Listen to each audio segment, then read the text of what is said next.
Next, we're on page 26, verse number 15.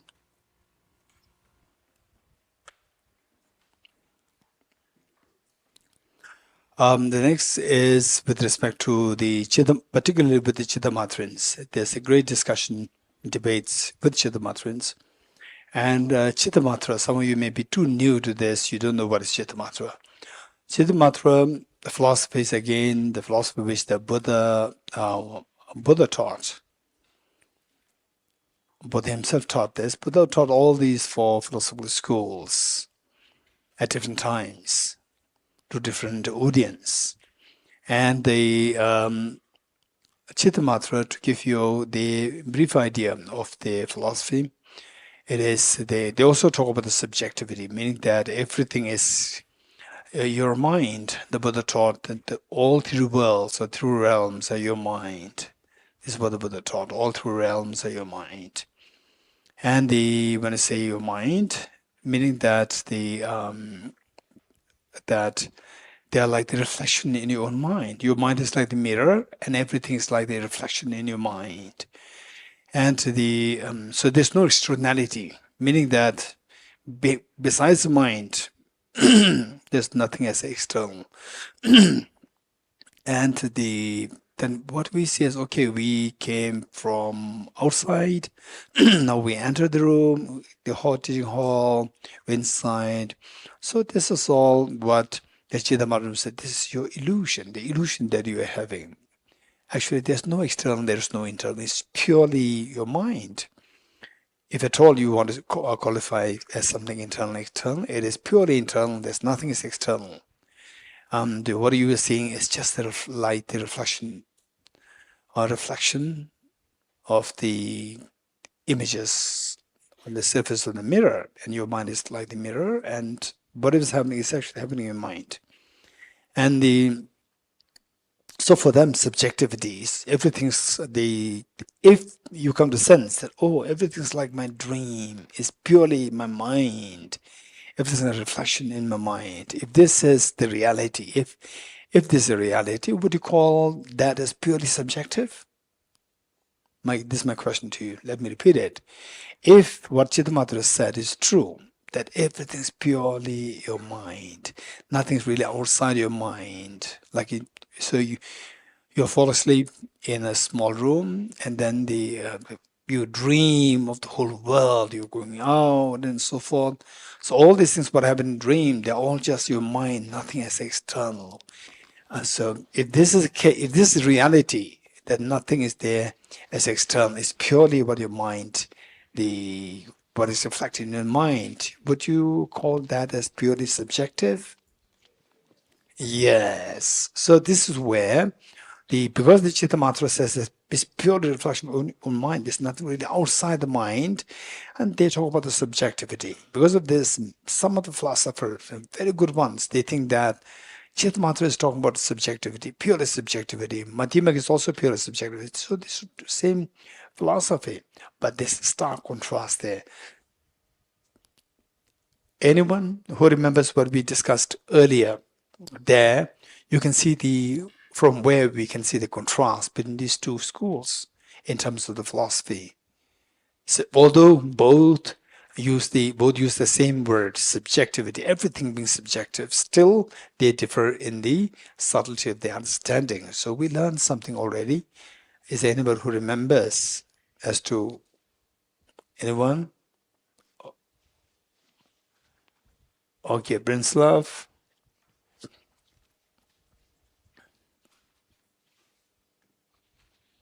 So subjectivity for Chittamatra, subjectivity is as opposed to external reality, and for Prasangika Madhyamika, it is subjectivity as opposed to objectivity / inherent existence / intrinsic existence.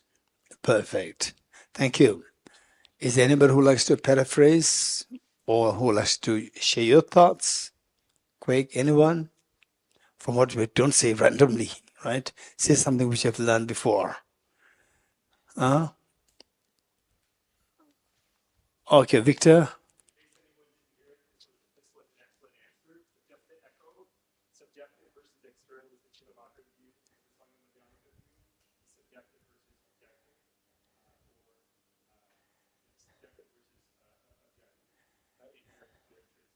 Okay, good. Thank you.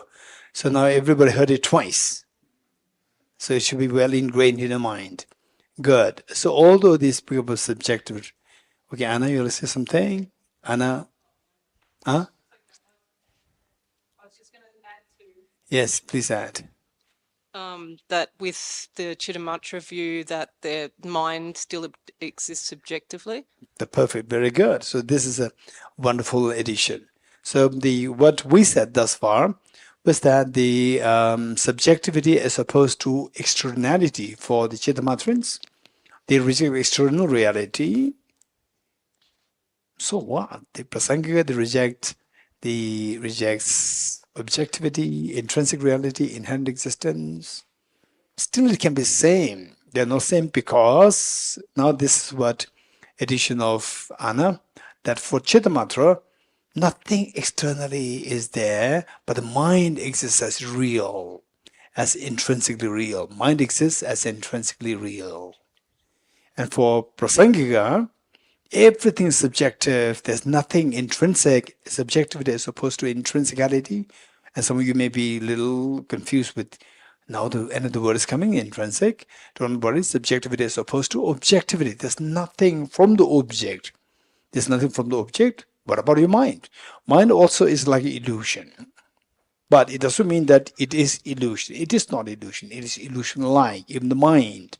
For Chittamatra, the mind is not illusion. Mind is not illusion-like.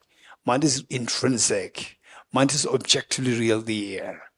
Okay, so this is a difference. Because of that, all the externality, all the external realities, the externality is rejected, but they hold on to the mind as intrinsically real, as objectively real. And for Prasangika, no, including the mind, nothing is there as objectively real, as intrinsically real. So this is the difference. And yes, particularly, I already warned this before. Some of you who are the first time for Buddhist philosophy, the study of Buddhist philosophy, you may be a little lost, and I'm not surprised because I can see that there are many seniors, for example, like Geshe is there, the Geshe, and many seniors are here. If I go too slow, right, then I'm not doing justice to the people who are very senior. If I'm going too fast, and I'm not doing justice to the newcomers. So the pace at which I'm going, with which the beginners, you may get a little lost, but this is like to tell you that there is a world of philosophy which is extremely beautiful, very subtle. You'll be fascinated, and you attempt the second time, third time, it'll become clearer, and you will find that this is the purpose of my life. You will feel it, for sure, you'll feel it. And many people getting a flavor of this philosophy, they change the whole course of their life into this direction. So this is what happens.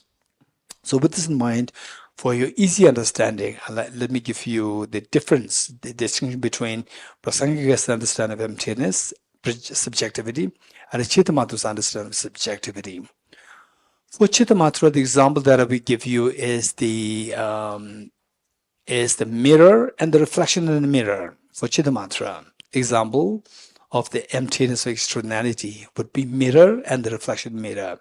For example, say the mirror and the reflection in the mirror. Are these two distinct entities, or these two are mixed? Okay, these two are mixed. How many of you say mixed? Raise your hands. The mirror and the reflection in the mirror. These two are mixed, or these two are two separate things? Or this is mirror, this is reflection. They are two different things, or these two are mixed? If you said mixed, raise your hands. Okay.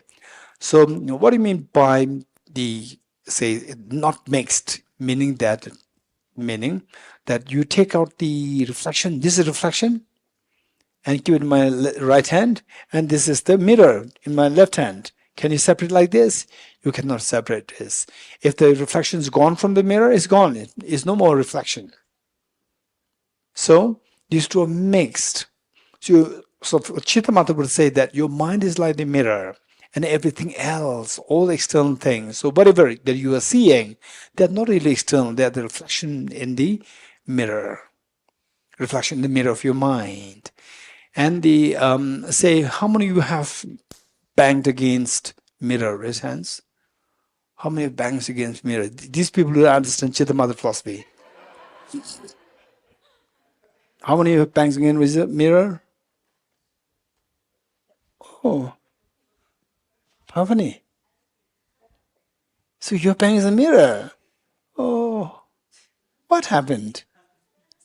No, what happened? Why? It's a mirror. Why are you going there?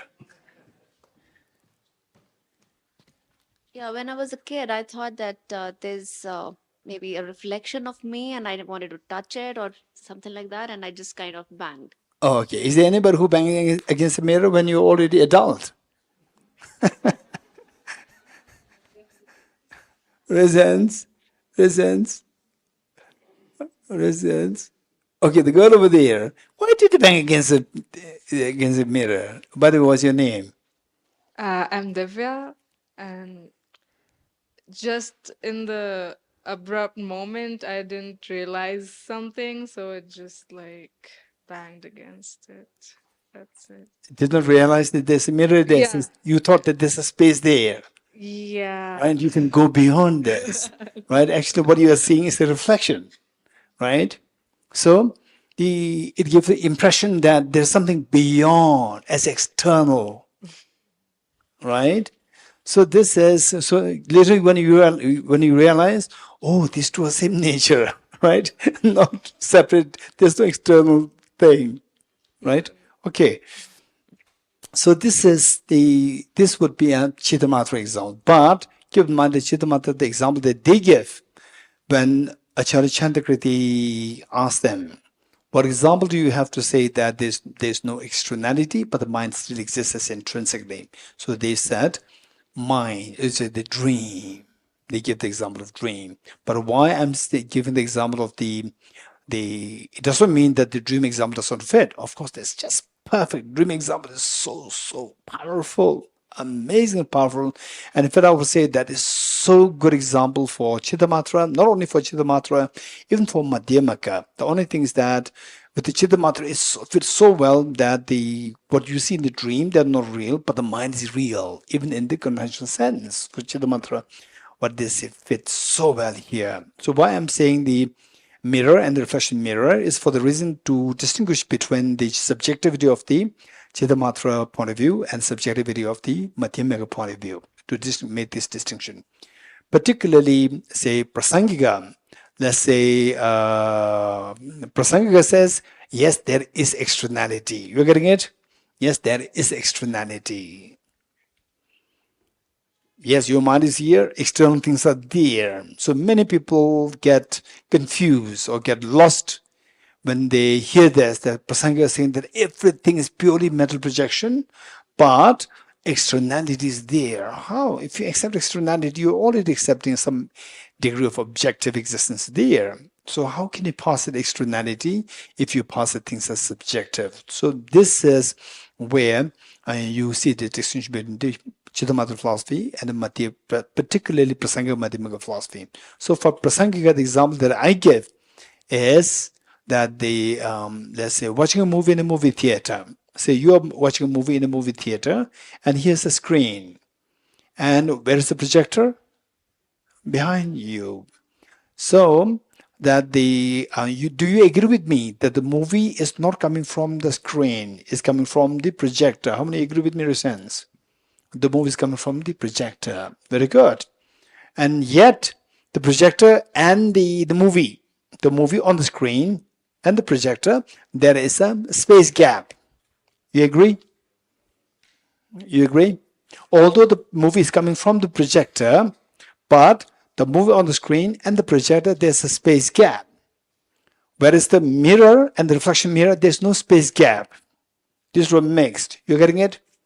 So, because these two are mixed, say the reflection is just the nature of the mirror. Just nature of mirror. It's not outside the mirror. There's no space gap. Because there's no space gap, there's no externality. External meaning, this is there should be a space gap. You agree? You say that I came from outside, external, outside. So outside and inside there should be a space gap. You agree? So when you accept externality, you accept the space gap between the subject and the object. And when you reject the externality, there should be no space gap between the object and the subject. You getting it? So for Prasangika Madhyamika, while the movie is projected by the projector, but the movie and the projector, there's a space gap there. So therefore, Prasangika, this is how Prasangika accepts externality, while they still accepts the subjective, purely subjective reality, but they accept the externality. This is the difference. Okay, with this in mind, now the Chittamatra, what they say is that, as Anna very clearly indicated, that while there's no externality, it's all like the reflection in your own mind. But this mind exists as truly, as intrinsically. Okay, 15. The outline says, refuting the objections of the Chittamatrans and proponents of the mind-owner school. So Chittamatra will try to refute the Prasangika saying, 15. Suppose like the Chittamatrans, mind-owner school, you then ask, when even the deceptive awareness of it doesn't truly exist, by what is the illusion apprehended? So Prasangika would say that this is all illusion-like. So these illusion-like, who decides that these are illusion-like? Who decides? For example, say, okay, for example, let's say, what is this? There's a flower. How do you know that there's a flower? How do you judge that there's a flower? Or how do you know that there's a flower? Or who decides that there's a flower? What makes you decide that there's a flower? What within you? What faculty within you makes you decide that there's a flower? Quick. Your mind. Your mind decides. Your mind decides that there's a flower. Now, according to Prasangika, even the mind is also illusion-like. There's nothing to hold you as mind. Then who decides? So, for example, say, okay, somebody says that, okay, I'm feeling very warm and too hot. Can you give one of the fans to me? 1 or 2 fans? I say, oh, I'll give you another fan, very good fan. Think of a good fan. Keep it. You're getting it? Okay, what are you saying? Just imaginary fan. And what makes you think that what I gave you is the imaginary fan? What makes you think that?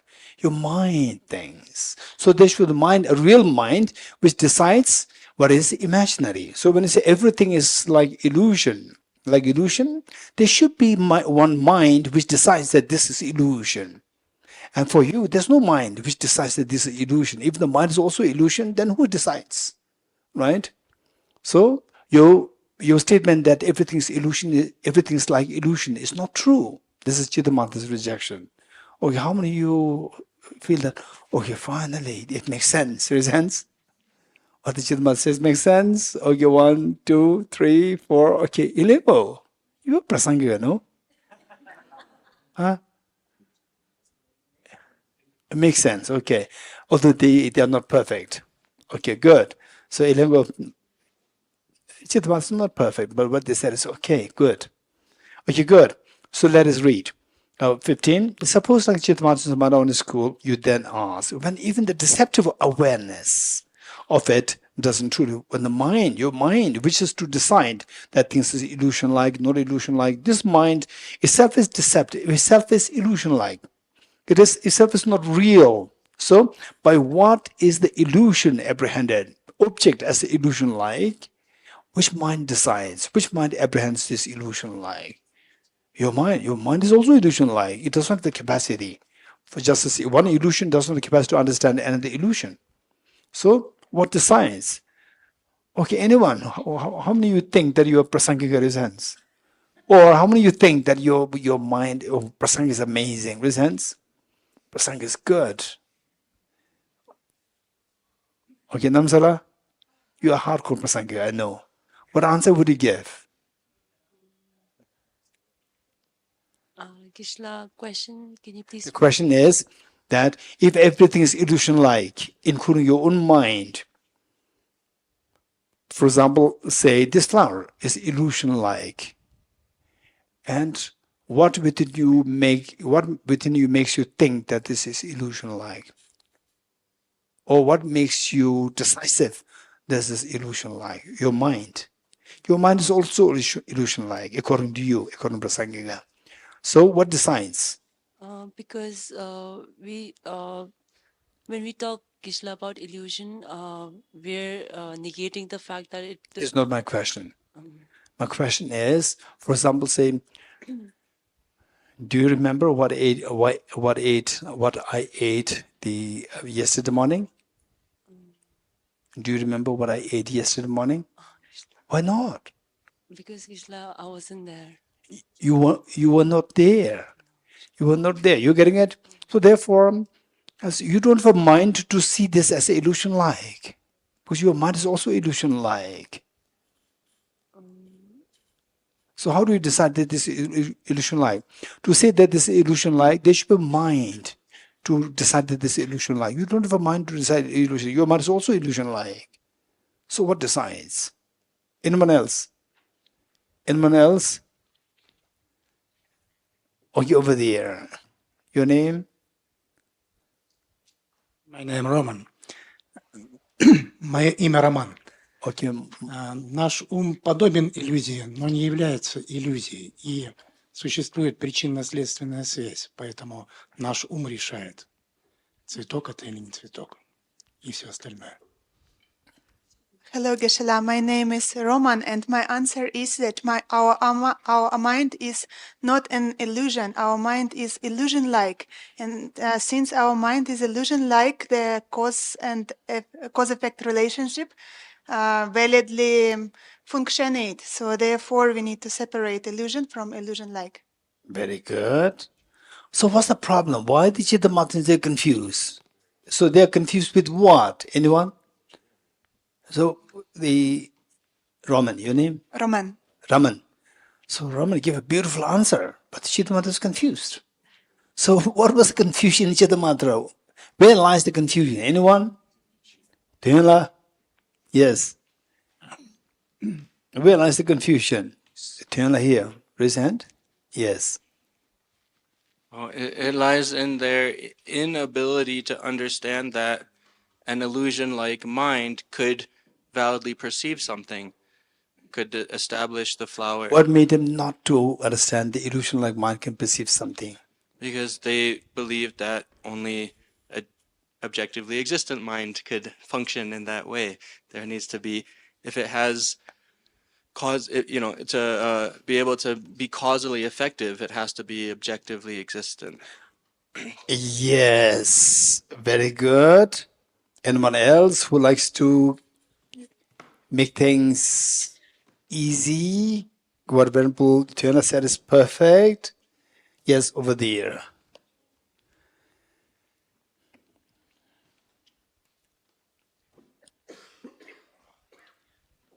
For Chittamatrans, existent means it is objectively existent, so that's why they are confused. Okay, for Chittamatrans, existence means existence and objective existence means the same. If something exists, it should exist objectively. And if you reject objective existence, you are rejecting existence. So if you reject objectively existent mind, you are rejecting the mind. So for them, when you say the mind is illusion-like, in a way, to the ears, it is like you saying, there's no mind. If there's no mind, then what knows the illusion-like nature? Clear? Good. Okay. Thank you, Sarala. Thank you. Let me read this once more. Verse number 15.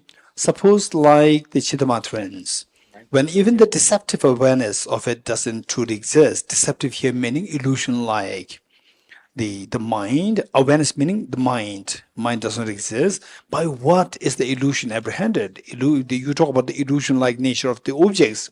So what apprehends these as illusion-like?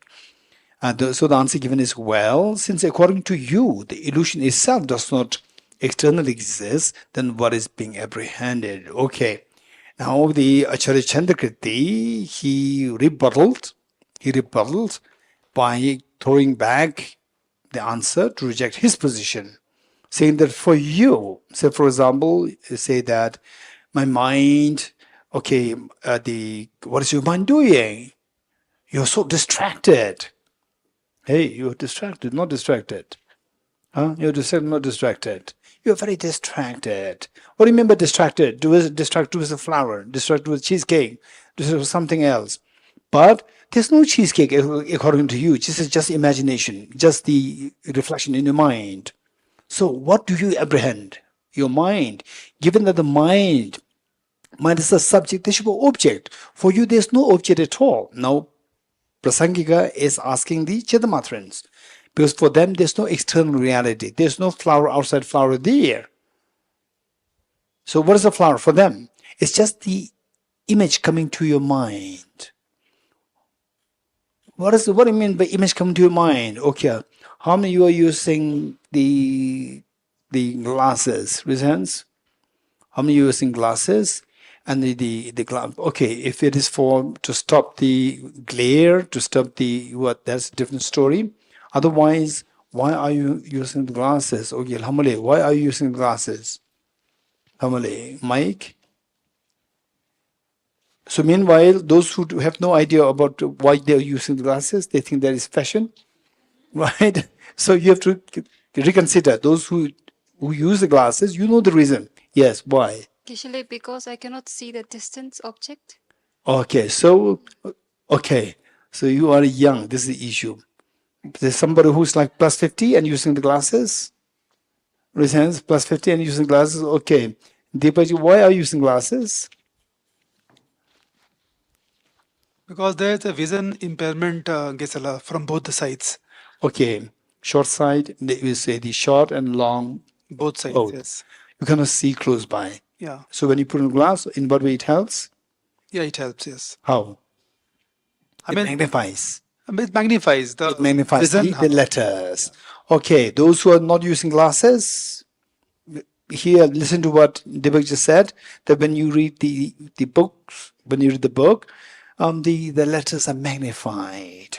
So where is that? So he's seeing the bigger letters, right? So where is that, the magnified version of the letters? Where are they? On the book or where? Anyone?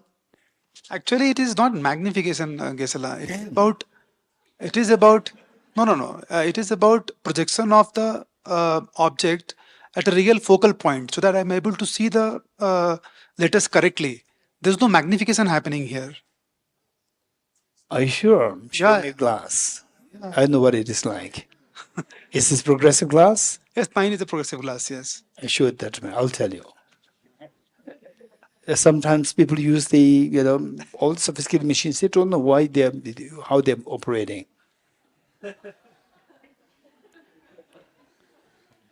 It magnifies actually. Reading glass, right? Pardon? It magnifies big ones. You even don't know it's magnifying it. So letter here, for example, sense, the letter that you have, it's just 1 mm. It's like 3 mm. It's magnified. For a normal eye, maybe it is magnification, but for someone who is having this short-sightedness or a long-sightedness issue, there's an issue with the focal point. So it is for both, for you. Yeah. Focusing plus magnification, both. Okay. Right? Okay. So where is that magnified version of the letters? Where? Where? On the book? On the book is only 1 mm. Huh? Where is it? Where is this magnified version? Huh? Surface of glass, not on the book. Right. Yes. So you're not seeing what is on the book. You're not reading the books. You're seeing reading an grasses. effect. You're seeing an Huh? effect of the. No. Just say- Okay, I don't want to spend too much time on this. I know that that Andaji is little there, right? Okay, so what I'm saying is that where is this glass? Think of it. Where is this image? Where's this image? Is this image externally here on the book? It's not there on the book. It's not there in the book. You're getting it? So the point is that say likewise, this is the image created. So with all our mind. So what the Chittamatra is saying is that it's not really there as big letters or outside and so forth. These are all just images coming to your mind. And these images, it creates an illusion to your mind to think that this external there is far away, is nearby. All these illusions are created by your own mind. Actually, these are all the reflections on your mind. You're getting it? This is the position. So for them, then besides the mind, what is really there? There's nothing really there. So what is being apprehended? What is that object you apprehended? You're not apprehending anything. If that is the case, then how come your mind is the subject? Subject means there should be the object. Subject makes sense in relation to the object. If there's no object to apprehend, then your mind is not a subject. How is it a subject? Okay. Then what is being apprehended? 16. Suppose you answer. Now Chittamatrans answer. Here the Chittamatrans. In actuality, it exists as something else. Okay, let's say the flower there. So let us all say the flower there. We are not pointing to the flower here. We say flower there. So in actuality, there's nothing as there as outside. So the flower that we are pointing at, it exists in some other form. How we perceive it is perceived as external, but in reality, it exists as internal. So it says, in actuality, it exists. The flower exists as something else, meaning something else away from how it appears. It appears as external, but actually it exists as the nature of your own mind. It exists very differently.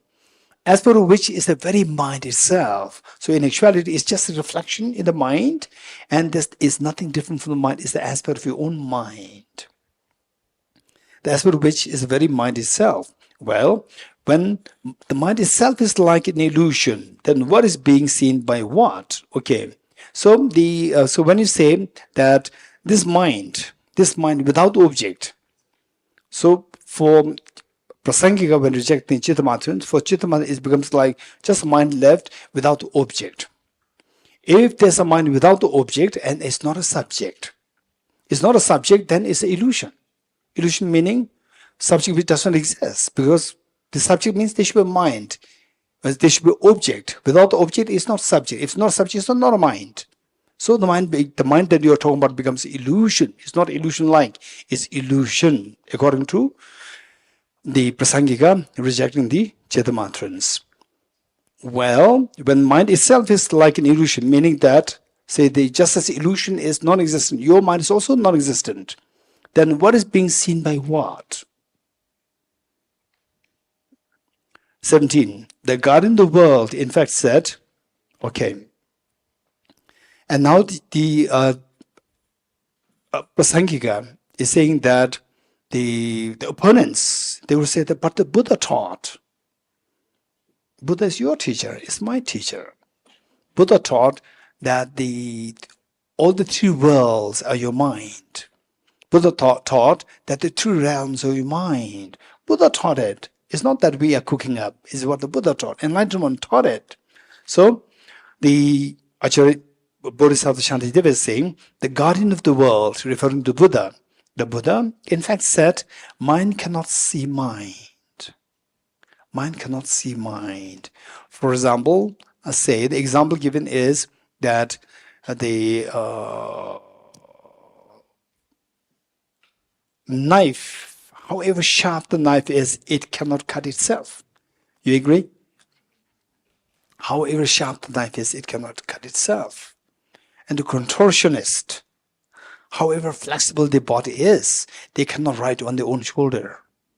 But it's very strange. Nowadays, contortionists, it's amazing, right? They put their 2 feet on their shoulder. but they don't ride on the shoulder, right? They don't ride on the shoulder. They just lift the 2 feet on the shoulder. It's not riding, right? So however flexible your body is, for the contortionist, you cannot ride on your own shoulder. So therefore the mind, say the agent cannot act on the agent itself. So the mind cannot see itself. This is what the Buddha taught. The garden of the world, in fact, said the mind cannot see the mind. Okay, so the question is, so when suddenly this point comes, why should the mind see? Who's saying the mind sees itself? And in what context it is said? Is that there's a mostly they come in the form of the answers. The questions are all implicit. Questions are implicit, answer to what you find here, they are most answers. So the question which you find explicitly given is in, so the same question you'll find in Acharya Chandikriti's text. When the question is asked that, how do you know that? So they will say that no, mind is not illusion, mind is real. Mind is real. Chittamatra will say the mind is real, as Anna said. They said the mind is real. So how do you know that the mind is real? Who knows that the mind is real? This huge debate, and the part of this debate is coming here. Who knows that the mind is real? Who knows the mind exists as objectively real? Who knows that? Which mind within you know that? So when this question is asked, then they say the second mind knows it. A second mind knows it. A second mind knows it. For example, let's say, okay, this exercise will be helpful, particularly for the beginners who may feel that this is a little heavy or the confusing. Let's say that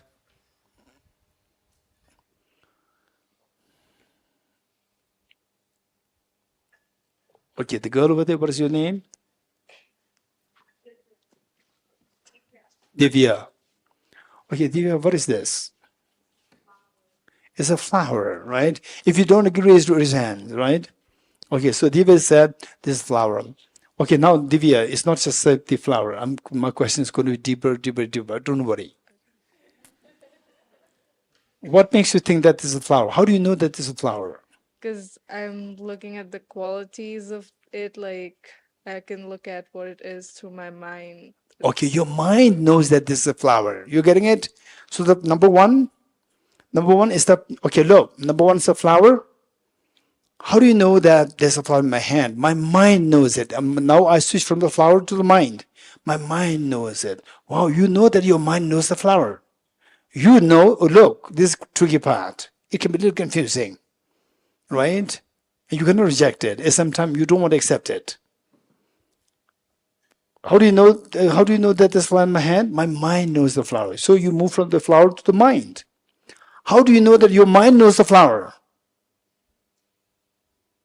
Anyone? Anybody who likes to help? Anybody who likes to help? Okay, over there. Yes, John. Huh? Mike.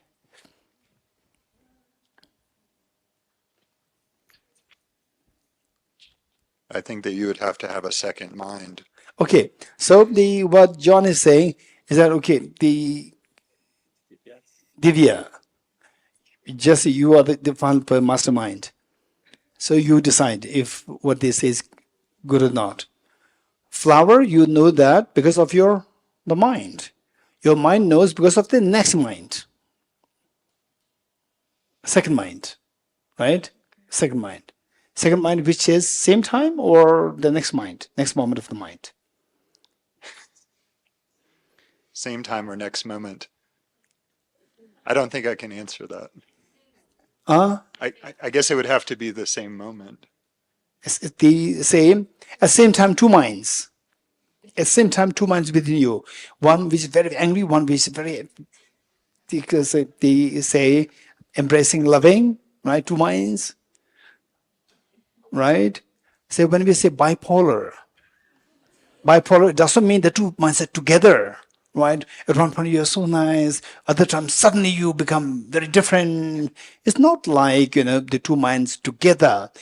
These two are sequential. You're getting it? Sequential. So if two minds, it's very complicated.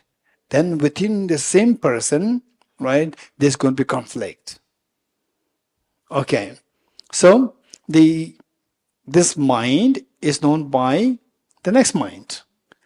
And now you know that next mind knows that the first mind knows the flower.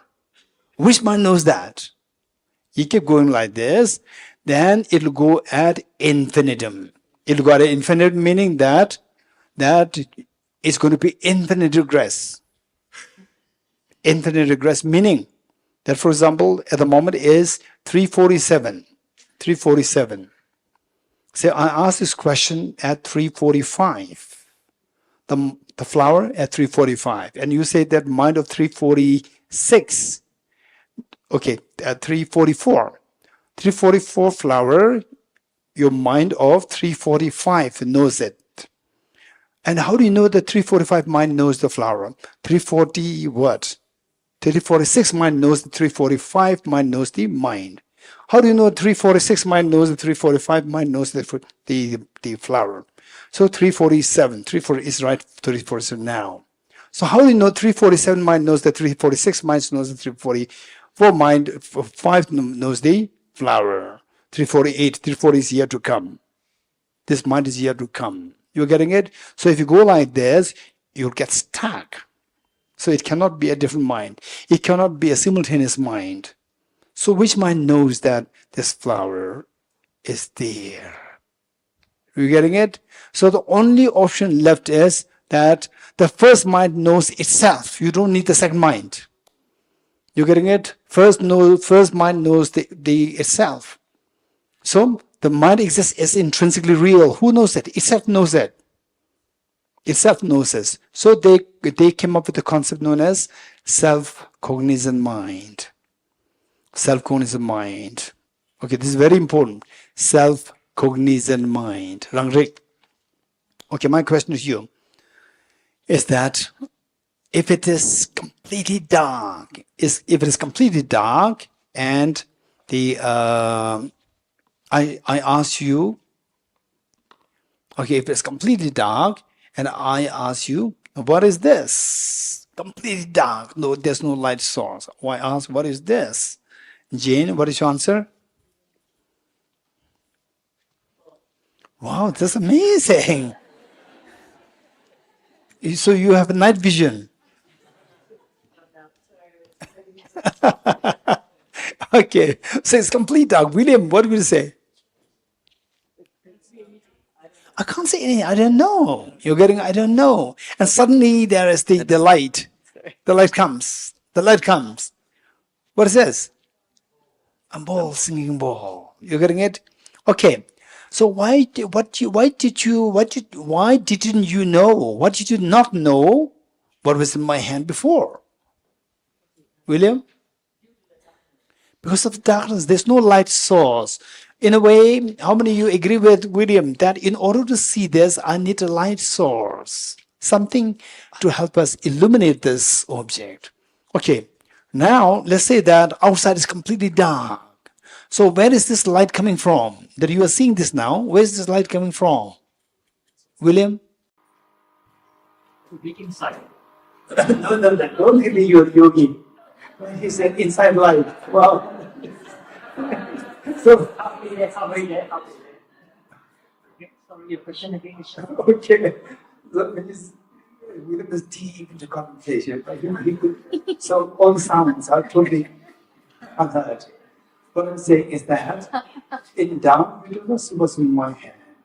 But suddenly when the light comes, and outside is completely dark. So it's just the bulb light. And then you see the light. And how do you know that okay, now you see this is a single ball. Why did you not see it before? Because there was no light. How do you see it now? There's a light. Where is this light coming from? The light bulb. Where? Just show me.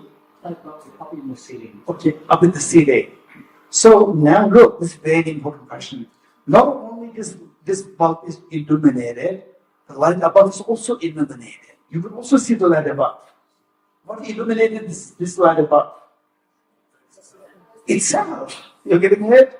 So the light above does have two functions. to illuminate outside objects and to illuminate itself. You're getting it? The light bulb above has two functions: to illuminate outside objects as well as to illuminate itself. How many agree with William Eva's hands? Good. Likewise, our mind is like the light bulb. It has two functions: to know outside objects and to know itself. Okay, how many of you feel that this is interesting, this is good? Does it make sense? Okay, good. So you go at your chanting. Right, not good at your chanting. Okay, right? So this is what they call the self-cognizant mind. But this main concept that the mind, how do you know that mind exists? Prasangika asked Chittamatra, how do you know that the mind exists intrinsically as real? So they said that the second mind, simultaneous second mind, or the subsequent, the next form of the succeeding second mind. Then if you say yes, you will end up with a problem. The logical inconsistency is there. Now, then what's the option left? How to resolve this problem? Children over there? Yes. The mind?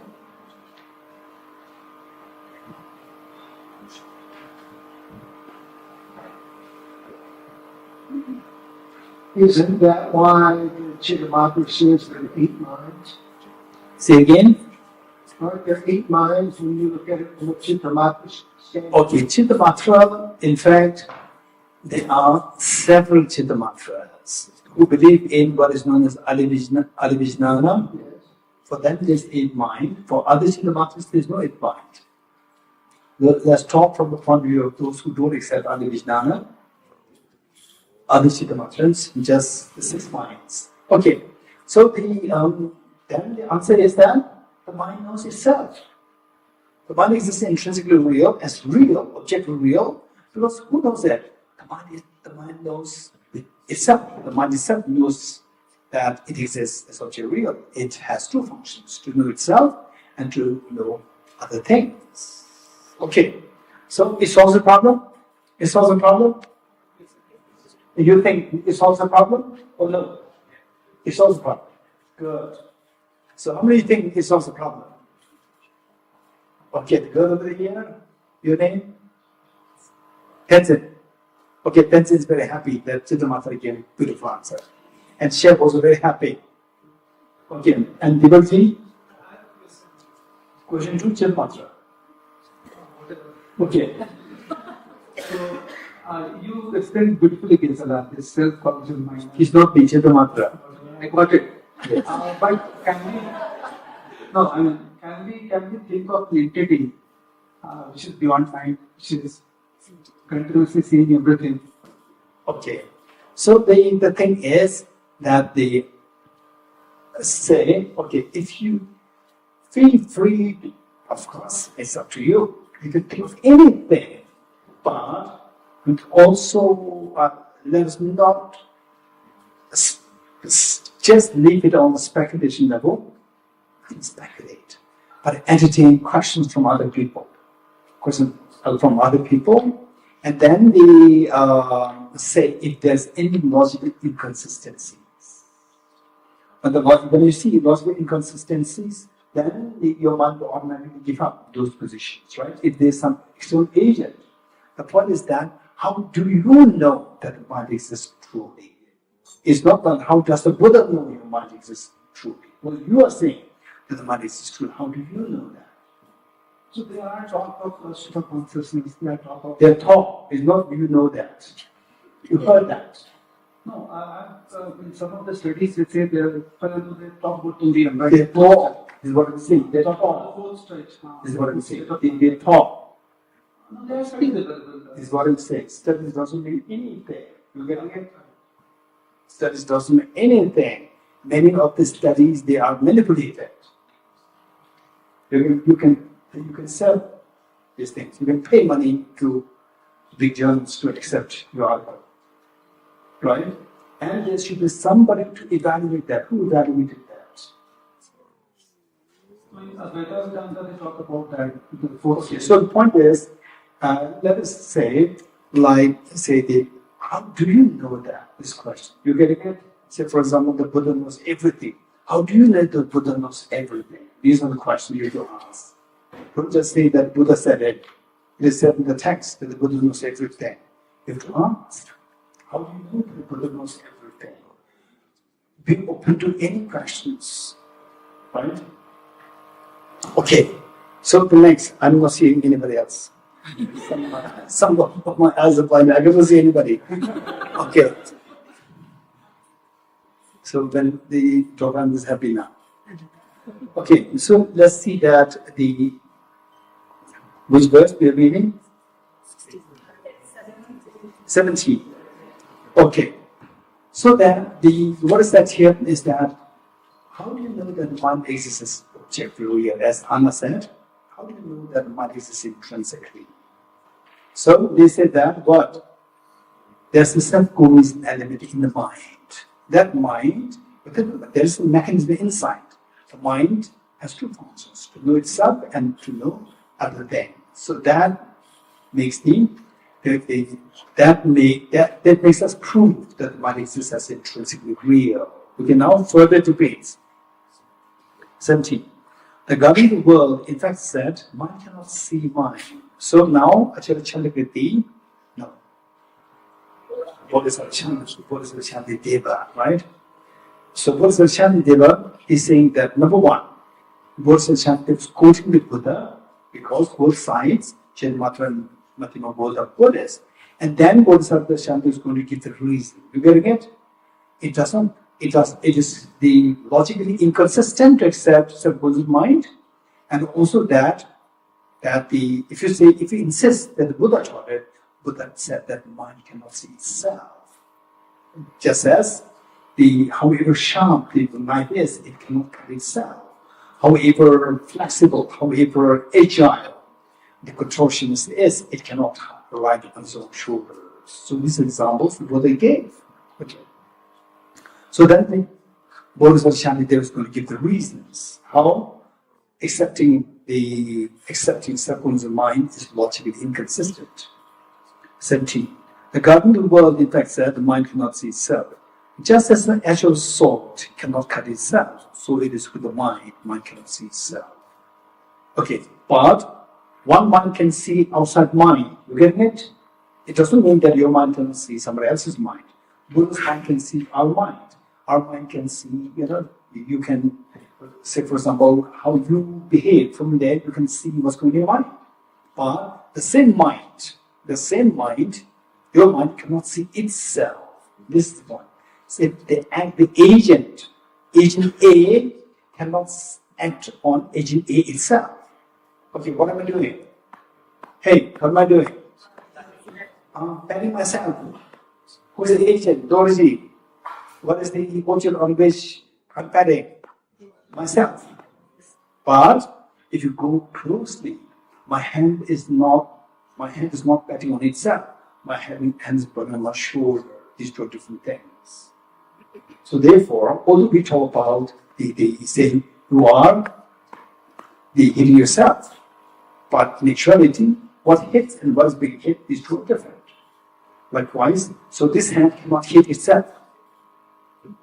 So therefore, the agent cannot act on itself. Okay, let's say. Chittamatra does not agree very easily. Right? So they say, suppose you respond, but it is just like the way a candle flame perfectly illuminates its own characteristics. So this light, this bulb illuminates outside and illuminates itself. Not only you see the outside things, you also see the light. You agree? You also see the bulb. You also see this light. So what illuminates outside, the bulb illuminates. What illuminates the bulb? Itself. So this is reality. You cannot deny this. This Chittamatra response. Perfectly illuminates its own characteristics. Well, the flame of a candle is not being illuminated by itself, since darkness does not obscure darkness. If the light illuminates itself,